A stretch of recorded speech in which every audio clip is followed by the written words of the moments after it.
छ विषय हिंदी यूनिट प्रथम दयालु शिकारी चित्रपाठ। दयालु शिकारी साहित्य प्रकार चित्रपाठ। दयालु એટલે દયાળુ, शिकारी आखे टक। चित्रपाठ चित्र ઉપરથી ગદ્યનું વર્ણન કરવું તેને चित्रपाठ કહેવાય। જોઈએ इस चित्रपाठ में हिरण का शिकार करने के लिए शिकारी जंगल में गया। आ चित्रपाठની અંદર હરણનો શિકાર કરવા માટે શિકારી જંગલમાં ગયો। हिरनी ने एक छोटे शावक को जन्म दिया है। हिरनी एक नाना बच्चा ने जन्म दीदो छे। उसी समय वह शिकारी की गोली का शिकार है। उसी समय ते शिकारीना गोळीनो शिकार बने छे। शिकार बनना घायल बने छे। शिकारी हिरनी के पास आता है। शिकारी है पासे आवे छे, देखता है, जोवे छे कि गोली टांग में लगी थी। जोवे छे गोली क्या लगी थी, पग में लगी हती। वह पछताता है, ते पछताए छे। वह हिरनी और उसके बच्चे को डॉक्टर के पास ले जाता है। ते हिरनी अने तेना बच्चाने डॉक्टरनी पासे लई जाय छे।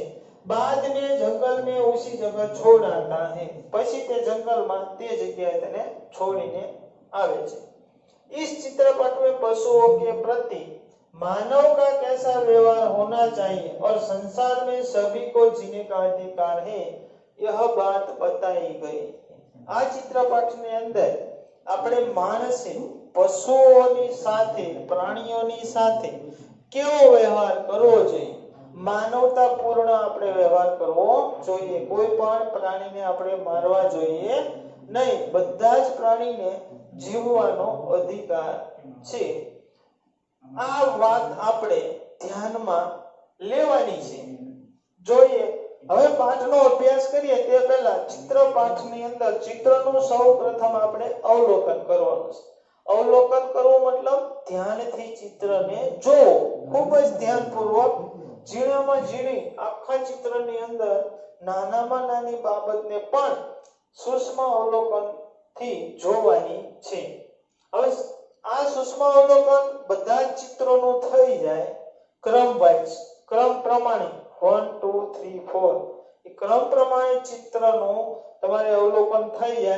उसके बाद તેની પછી તમારે એ ચિત્ર ઉપરથી મહત્વના શબ્દાર્થ अलग नोटबुक में લખવાના છે। जैसे मैं बता सकता हूं कि यहाँ चित्र में दिखाई पड़ता है शिकारी, तो ऐसे लिखने का है कि शिकारी शब्दार्थ लिखे नोटबुक में लिखने का शिकारी। तो उसका अर्थ क्या है, आखेटक। आखेटक शिकारी मतलब आखेटक। तो ऐसे ढेर सारे शब्द चित्र में देखने को मिलेंगे। पेड़ है लिखने के बाद उसके बाद क्या करने का है, चित्र का वर्णन करने का है। चित्र ઉપરથી આપણે તેની વાર્તા બનાવવાની છે, એનું વર્ણન કરવાનું। ચિત્રમાં શું ઘટનાઓ થઈ રહી છે તેનું આપણે લેખિતમાં વર્ણન કરવાનું છે। पहले चित्र में हिरनी दौड़ रही है। दूसरे चित्र में पेड़ के पीछे शिकारी छुपकर हिरनी को देख रहा है। तीसरे चित्र में गोली का निशाना हिरनी पर शिकारी लगा रहा है। चौथे चित्र में हिरन और हिरनी भाग रहा है। पांचवें चित्र में हिरनी अपने बच्चे के शावक के पास बैठी है। छठे चित्र में शिकारी हिरनी के पास आकर हिरनी का टांग देखता है। सातवें चित्र में शिकारी हिरनी को अस्पताल ले जाता है। छठे चित्र में घायल हिरनी का इलाज करवा के और अस्पताल से लौट रहा है। और नौवें चित्र में हिरनी और उसके बच्चे शावक दोनों जंगल में दिखाई पड़ते हैं। उस शब्द के ऊपर से क्या करने का, वाक्य बनाने का, शिकारी। तो शिकारी कैसा था, दयालु। एक दयालु शिकारी था। हिरन और हिरनी, तो हिरन और हिरनी जंगल में रहते थे। तो ऐसे वाक्य बनाना है आपको। दूसरा प्रश्न, चित्रों के आधार पर निम्नलिखित जैसे प्रश्न पूछकर दयालु शिकारी कहानी बनाइए। તમારી જાતે ચિત્ર ઉપરથી સરસ મજાની જે આપણે ચિત્ર વર્ણન કર્યું છે એ વર્ણન તમારે અહીંયા લખવાનું છે। અહીંયા આપણે એના મુદ્દા આપેલા છે, પ્રશ્નો એનો આપણે આપવાનો જવાબ આપવાનો પ્રયાસ કરશું। उदाहरण, पहले चित्र में हिरनी क्या कर रही है? दौड़ रही है। हिरनी जंगल में क्या क्या खाती होगी? घास। हिरनी देखने में कैसी है? हिरनी જોવામાં કેવી છે? તો કે સુંદર છે। शिकारी हिरनी का शिकार क्यों करना चाहता था? शिकारी શા માટે हिरनीનો शिकार કરવા માંગતો હતો? તેનો ઉત્તર લખો। क्योंकि शिकारी भूखा था, उसको खाना था। गोली मारने के बाद शिकारी ने क्या किया? गोली मारने के बाद शिकारी એ શું કર્યું? तो गोली मार्या પછી शिकारी તે हिरनी પાસે જાય છે, તેના क्या देखता है? टांग देखता है। हिरनी के समीप जाकर शिकारी ने क्या देखा? तेनी પાસે જઈને શું જોઈ શકે? शिकारी हिरनी को कहां ले गया ने क्यों? शिकारी हिरनी को कहां ले जाता? तो अस्पताल। क्यों? क्योंकि उसके टांग में गोली लगी थी, उसका इलाज करवाना था इसलिए। शिकारी ने हिरनी के साथ ऐसा व्यवहार किया क्यों? शिकारी ने हिरनी साथ केवो व्यवहार किया? मानवतापूर्ण। क्यों? क्योंकि शिकारी ने देखा कि हिरनी ने नान्हे बच्चे शावक को जन्म दिया था। उसका वो वातावरण देखता है तो उसके दिल में क्या आती है? दया। वर्ण के आधार पर अधिक से अधिक शब्द बनाए। वर्ण એટલે શું? वर्ण એટલે અક્ષર। ગુજરાતીમાં આપણે કહીએ ને અક્ષર। આપણો અક્ષર જોઈએ કયો? કે ક ખ ગ ઘ વગેરે આપણા ક્યાં અક્ષરો છે। आधार पर अधिक से अधिक, अधिक से अधिक, अधिक अधिक એટલે વધુ જાજુ શબ્દ બનાવીએ। શું બનાવવાનું છે આપણે? વધુ ને વધુ શબ્દ બનાવવાના છે। ઉદાહરણ જોઈએ, ખ ઉપરથી खरगोश, खत्म, खाली, खाना आदि। ऐसे नीचे वर्ण दिए हुए हैं ब्रैकेट्स में, वो हम देखते हैं। ट, तो ट पर से टमाटर आदि शब्द बनते हैं। ड ऊपर थी तो ड ऊपर थी डमरू आदि शब्द बनते हैं। म ऊपर थी तो म वर्ण पर से क्या क्या शब्द? ममरा आदि शब्द बनते हैं। भ ऊपर थी तो भ ऊपर थी भजन आदि शब्द भी बनते। तो ऐसे शब्द ज्यादा से ज्यादा बनाकर हम नोटबुक में लिखने का प्रयास करेंगे। आगे देखते हैं स्वाध्याय। शिकारी हिरनी के पास क्यों गया? अपने विचार लिखिए। जो यहाँ अपने विचार, તમારો વિચાર તમારે જાગૃત કરીને તમને શું વિચાર આવે છે વાર્તાના આધાર પર તે તમારે અહીંયા લખવાનો છે। બીજો પ્રશ્ન છે, नीचे दो प्रसिद्ध कहानियों के चित्र दिए हैं, उनके नाम लिखकर कहानी लिखिए। અહીંયા એક તમે જોવો છો કે ચિત્ર આપેલું છે, તો ચિત્રના આધારે તમારે નામ લખીને ચિત્રનો વિષયાંક લખીને તમારે વાર્તા લખવાની છે। તો કે જોઈએ આપણે ચિત્ર ઉપરથી વાર્તા। સૌપ્રથમ चित्र जो એટલે આપણે पहले चित्र में दो हंस और एक कछुआ दिखाई पड़ता है। कहाँ दिखाई पड़ता है? तो तालाब में। दूसरा प्रश्न नंबर 2, नीचे दो प्रसिद्ध कहानियां के चित्र दिए गए, उनके नाम लिखकर कहानी लिखे। नीचे બે कहानी આપી છે, कछुआ और कौवा वाली। બે कहानी ના બે ચિત્રો આપેલા છે, તેને આપણે જોવાના છે અને જોઈને કહાની લખવાની છે। देखते हैं पहली कहानी, कछुआ। तो पहले चित्र में दो हंस, कछुआ, तालाब दिखने को पड़ता है। दूसरे चित्र में यहाँ देखते हैं दोनों हंस कछुआ को लकड़ी के बीज उठा के दूसरे जगह जाने वाले दिखाई पड़ते हैं। यहाँ गांव वाले लोग वो दोनों हंस और उड़ता हुआ कछुआ देखते हैं और आश्चर्य में पड़ जाते हैं।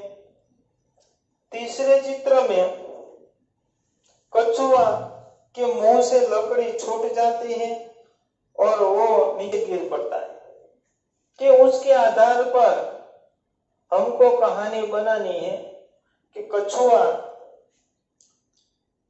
और दो हंस। दूसरे चित्र में हम देखते हैं चतुर कौवा। तो चित्र देखते हैं तो कौवा पानी की तलाश में कोई पेड़ के ऊपर बैठा हुआ दिखाई पड़ता है। नीचे कोई कुंजा है, बाजू में कोई गांव दिखाई पड़ता है। दूसरे चित्र में वो कुंजे के अंदर कुछ कंकर डालता हुआ कौवा दिखाई पड़ता है। तीसरे चित्र में कौवा पानी पीकर प्यास बुझाकर वहां से उड़कर चला जाता है। दोनों कहानी को देखकर चित्र के आधार पर कहानी बनानी है और कहानी बनाकर अपने नोटबुक में सुलेखन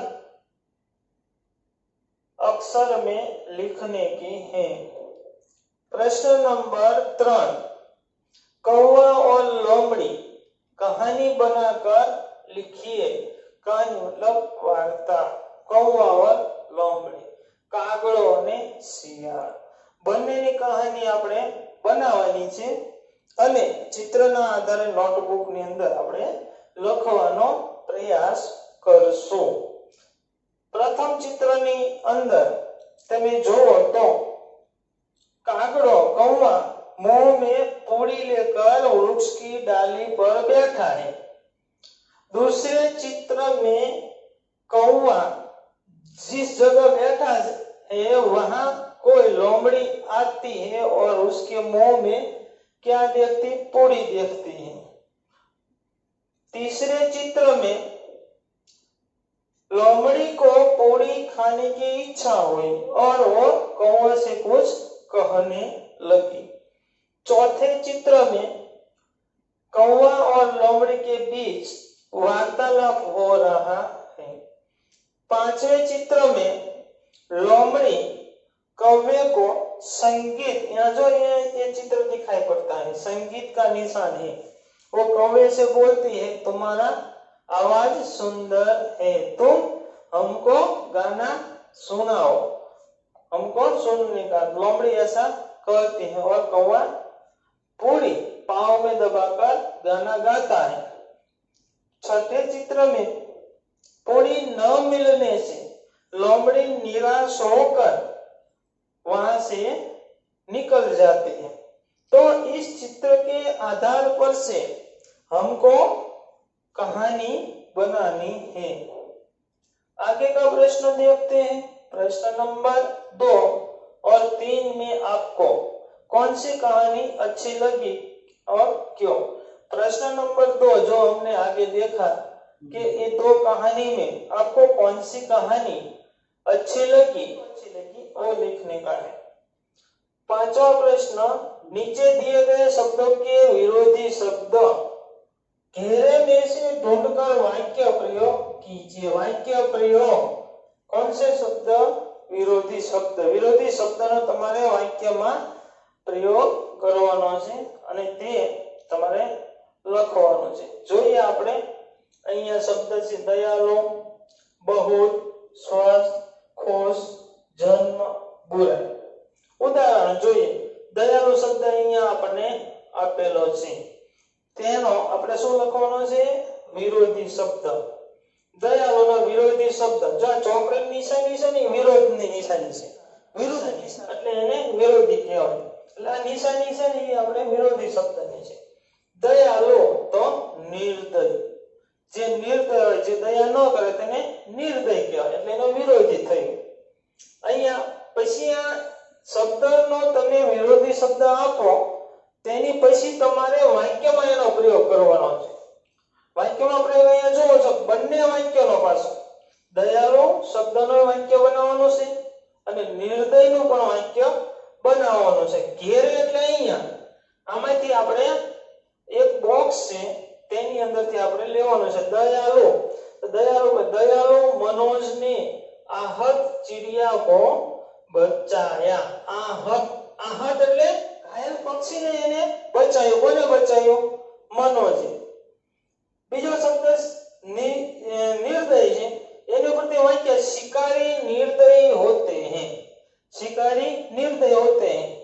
એ દયા ન કરે, એ સીધો પ્રાણીનો શિકાર કરી નાખે. તો આપણે અહીંયા જે 1 2 3 4 5 અને 6 આ 6 શબ્દના આપણે વિરોધી શબ્દ આપવાના છે અને 6 દુને 12 વાક્ય બનશે અને એ વાક્યનો આપણે નોટબુક ની અંદર લખવાનો પ્રયાસ કરવાનો છે. આગળ જોઈએ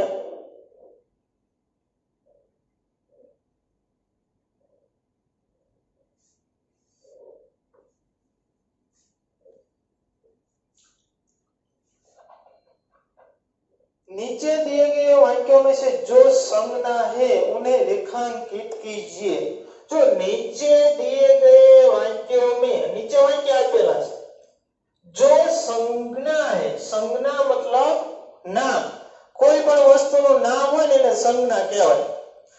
સમજો છો તમે કે જે વસ્તુનું આપણે નામ આપીએ છીએ દાખલા તરીકે અહીંયા આપણે જોઈએ કે આ એક ડસ્ટર નામ છે તો એ સંજ્ઞા છે.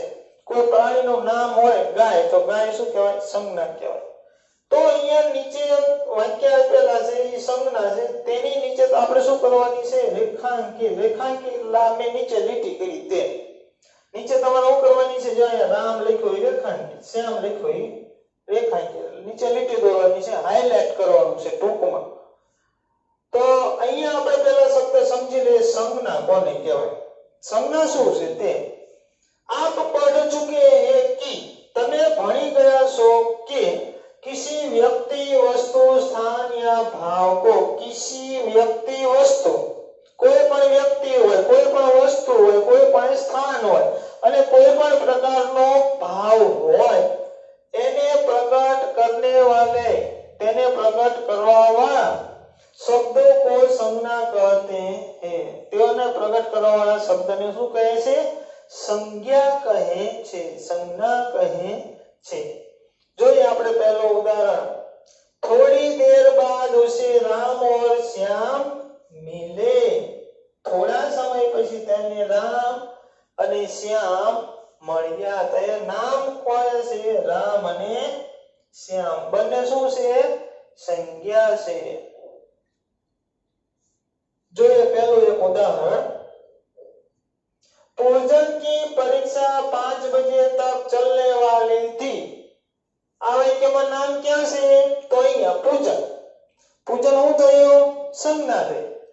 બીજો વાક્ય सब अंबाजी जा रहे थे. બધા અંબાજી જઈ રહ્યા હતા. શાની વાત કરી છે? સ્થળની. તો અંબાજી શું છે? સ્થળ છે. गुलाब का फूल मुझे पसंद है. गुलाबનું ફૂલ મને પસંદ છે. અહીંયા ગુલાબ અને ફૂલ બંને સંજ્ઞા છે. કારણ કે ગુલાબ અને ફૂલ જાતિવાચક છે, ગુલાબ છે એ વ્યક્તિવાચક છે. આપણે વિશેષથી જ્યારે સંજ્ઞાના પ્રકારની અંદર અભ્યાસ કરશું ત્યારે આપણને એનો વિસ્તારથી સમજૂતી કેળવશું. हिमालय की चढ़ाई बहुत कठिन थी. हिमालय स्थल છે, પર્વત. आज बिल्ली सारा दूध पी गई. दूध बिल्ली, बिल्ली प्राणी नाम છે. दूध वस्तु द्रव्यवाचक संज्ञा. એ પી ગઈ તો આ આપણી સંજ્ઞા બને.